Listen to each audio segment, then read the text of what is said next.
अस्सलाम वालेकुम दोस्तों, आप देख रहे हैं राहत ख़ान चैनल।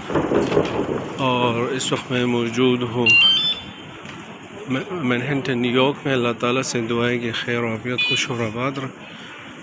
तो दोस्तों, बाज़ लोग सवाल करते हैं कि जब हम इंटरव्यू के लिए जाते हैं और इंटरव्यू में अक्सर हमसे पूछा जाता है कि आपका कोई रिलेटिव वहाँ पर है, तो रिलेटिव से मुराद जो है वो आपसे अगर पूछे कि रिलेटिव वहाँ हैं तो लोग समझते यार मेरा कोई कज़न है या मेरा कोई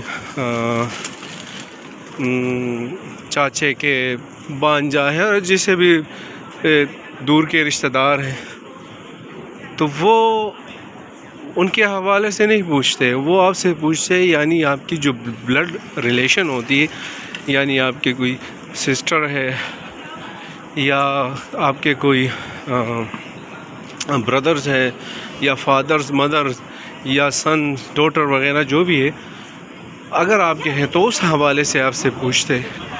वो इस हवाले से नहीं पूछते कि आपका कोई कज़न, अगर आपका इन रिलेशन में कोई नहीं है तो आप उसको बता सकते हैं कि हाँ मेरा वहाँ कोई नहीं है। वैसे वो जनरली बात आपको हर जगह से पूछा जाता है कि भाई आपका कोई दोस्त, कोई जानने वाला, वो आपसे ये भी पूछते। तो फिर आप क्या कहेंगे कि हाँ मेरा दोस्त है या मेरा दोस्त नहीं है। लेकिन अगर आप रिलेशन की बात करते हैं तो रिलेशन अगर आप कहते हैं कि हाँ मेरा रिलेशन है, वहाँ पर मेरा कज़न है, तो DS फॉर्म में फिर आपने वो लिखना पड़ता है पहले से कि भाई हाँ मेरा ब्रदर्स हैं, या वो इतने अरसे से वो आपसे पूछते कि भाई उनकी कोई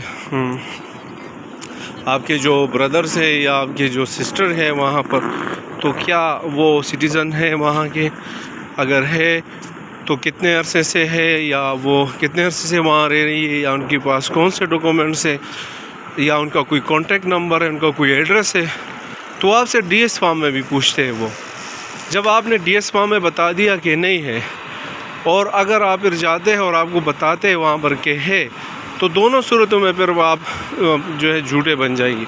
अगर आपने DS फॉर्म में लिखा है कि नहीं है और आप फिर जाते हैं और वहाँ पे बताते हैं कि नहीं है, तो कोई बात नहीं, ठीक है, सही। आप वो आपकी जवाब, अगर आपका कोई रिलेटिव मौजूद है वहाँ पर और आपने DS फॉर्म में लिखा है कि नहीं है, और फिर आप जाते हैं कि हाँ है, मौजूद तो है US में, लेकिन आपने DS फॉर्म में लिखा है कि नहीं है, और अब इंटरव्यू में फिर आपसे पूछे कोई है और आप बता दें कि हाँ है, तो वो भी आपको कहेंगे यार ये तो झूठा है।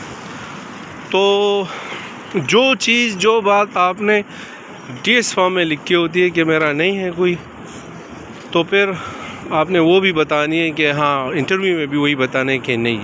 अगर आपने DS फॉर्म में लिखा है कि है, तो फिर आपने बताना है कि हाँ मेरा कोई रिलेटिव है। तो वो आपके उस DS फॉर्म को देखते, ना कि वहाँ कोई मौजूद हो, क्योंकि DS फॉर्म में पहले से आपसे पूछा गया होता है कि है तो उसकी जो कॉन्टैक्ट नंबर है वो हमें दीजिए, वो लिख लीजिए, बहुत सारी चीज़ें पूछते हैं ना। तो ये डिपेंड करता है जो आपकी मेन जो आपकी रिलेशन है वो ब्लड के, कज़न वगैरह, दोस्त वगैरह, ये नहीं।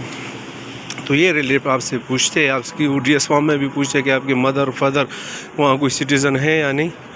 तो अक्सर लोगों के दिल में डाउट होता है कि यार मेरा तो कज़न था वहाँ पर, या मेरा तो दोस्त था वहाँ पर। जब आपने DS फॉर्म में जो चीज़ लिखी है आपने वो बतानी है।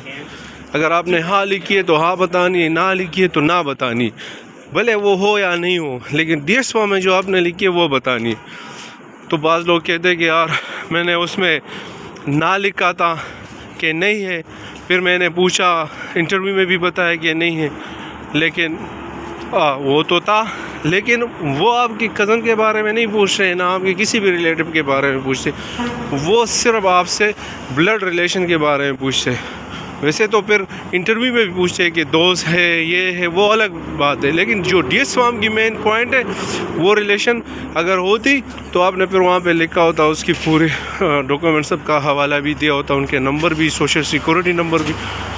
तो एक ये छोटी सी इंफॉर्मेशन थी, बाज़ लोगों को डाउट है, तो मैंने ये आप बता दी कि जो चीज़ आपने DS फॉर्म में लिखनी वही बतानी।